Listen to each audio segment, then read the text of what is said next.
Characteristics. इसके बाद हम इनकी इलेक्ट्रॉनिक कॉन्फ़िगरेशन के हवाले से बात करते हैं, जो कि सबसे ज़्यादा इम्पॉर्टेंट है इनकी प्रॉपर्टीज़ को समझने के लिए। तो यहाँ पर हम बात करते हैं कि आप देख सकते हैं कि ये एलिमेंट है, एलिमेंट्स लिखे हुए हैं सारे के सारे पहले जो सीरीज़ है उसके, फिर उनके सिंबल्स आगे मेंशन किए गए हैं। इसके बाद ये जो जी है ये इनका एटॉमिक नंबर है 21 से लेकर 30 तक, और इसके बाद आगे से इनकी इलेक्ट्रॉनिक कॉन्फ़िगरेशन आपको मेंशन की गई है। ठीक है, अब इलेक्ट्रॉनिक कॉन्फ़िगरेशन को समझते हैं कि यहाँ पर जो डिफरेंट चीज़ है वो क्या है, जो हमारे लिए इम्पोर्टेंट शॉर्ट क्वेश्चन है या हमारे लिए जो है वह इम्पोर्टेंट MCQ बन सकता है, तो उसको समझते हैं। इसमें आप देख सकते हैं कि जो स्कैंडियम है, ये स्कैंडियम है, इसका एटॉमिक नंबर 21 है। तो 1s2 2s2 2p6 3s2 3p6 और 3d1 और 4s2। तो ये जो इसका वैलेंस शेल है इसमें टोटल 3 इलेक्ट्रॉन्स हैं इसके पास। ठीक है, इसके बाद टाइटेनियम एटॉमिक नंबर 22 के साथ इसमें डी में अब इलेक्ट्रॉन्स इंक्रीज करते जाएंगे। इसके डी में 1 है, इसके डी में 2 है, इसके डी में 3 है विनोडियम के। ठीक है, और ये जो क्रोमियम है इसके डी में 3 की बजाय इसके जो डी है इसमें 4 होने चाहिए, 4s2 और 3d5 होना चाहिए, लेकिन आप यहाँ पर 4 होना चाहिए, लेकिन आप देख रहे हैं कि यहाँ पे 3d5 है। तो क्रोमियम जो है इसकी इलेक्ट्रॉनिक कॉन्फ़िगरेशन डिफरेंट है, ये आपको शॉर्ट क्वेश्चन में भी पूछी जा सकती है। क्यों डिफरेंट है, कैसे डिफरेंट है, और ये डिफरेंट क्यों हुई है, ये 4s में 1 है और 3d में 5 इलेक्ट्रॉन कैसे हो गए, यहाँ पे तो 4 होने चाहिए थे।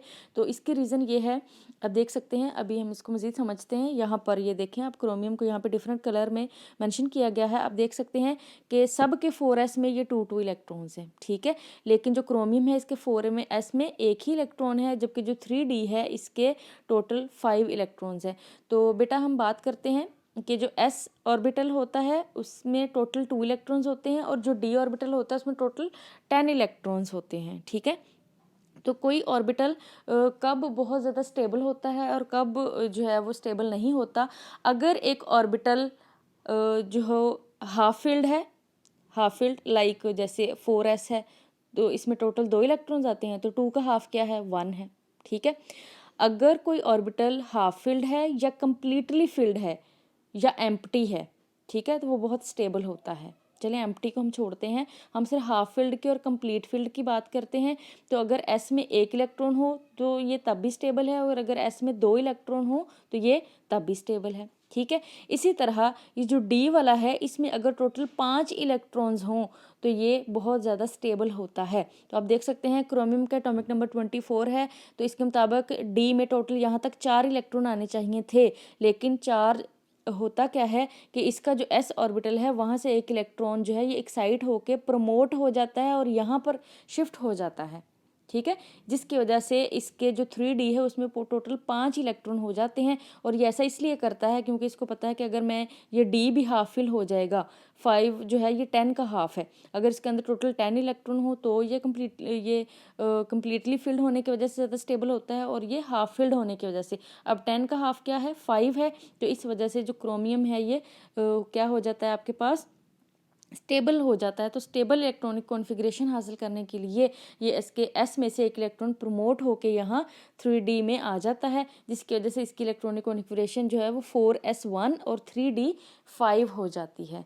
ठीक है जी, इसके बाद आप पीछे अभी देखते हैं दोबारा से मैंगनीज़ के बारे में। तो मैंगनीज़ की वही इलेक्ट्रॉनिक कॉन्फ़िगरेशन नॉर्मल है, इसके वैसे ही 3d5 है, वैसे ही इसका स्टेबल है, और जो आयरन है उसका 3d6 है, और जो कोबाल्ट है उसका 3d7 है। यहाँ पर आप देख सकते हैं कि अब जो है ये जो d ऑर्बिटल है आयरन से यहाँ पर कपलिंग होना शुरू हो गई है, डबल होने शुरू हो गए इलेक्ट्रॉन। कोबाल्ट में यहाँ पर 2 पेयरिंग बन गई है, निकल में यहाँ पे 3 पेयरिंग बन गई है, 2 अनपेयर्ड इलेक्ट्रॉन रह गए, और ये जो कॉपर है यहाँ पे जो है यहाँ पे क्या आया है आपके पास 3 की पेयरिंग थी, यहाँ पे 4 की पेयरिंग हो गई है। तो यहाँ पर आप देख सकते हैं कि ये 4s1 है, तो यहाँ पर आप देख सकते हैं जैसे ये है, यहाँ पर जो कॉपर है इसकी भी इलेक्ट्रॉनिक कॉन्फ़िगरेशन जो है ये डिफरेंट है लाइक क्रोमियम। तो आप देख सकते हैं यहाँ पर भी 4s में से 1 इलेक्ट्रॉन जो है वो जंप करके इसमें आ गया है, क्योंकि इसके टोटल थे 9, तो इसके 9 को 10 करने के लिए क्या होगा, 4s में से 1 इलेक्ट्रॉन जंप करके इसमें आ जाता है d में, ताकि ये कम्प्लीटली फिल्ड हो जाए, और कम्प्लीटली फिल्ड होने की वजह से ये भी स्टेबल हो जाता है, और एस हाफ फिल्ड है वो भी स्टेबल ही रहता है।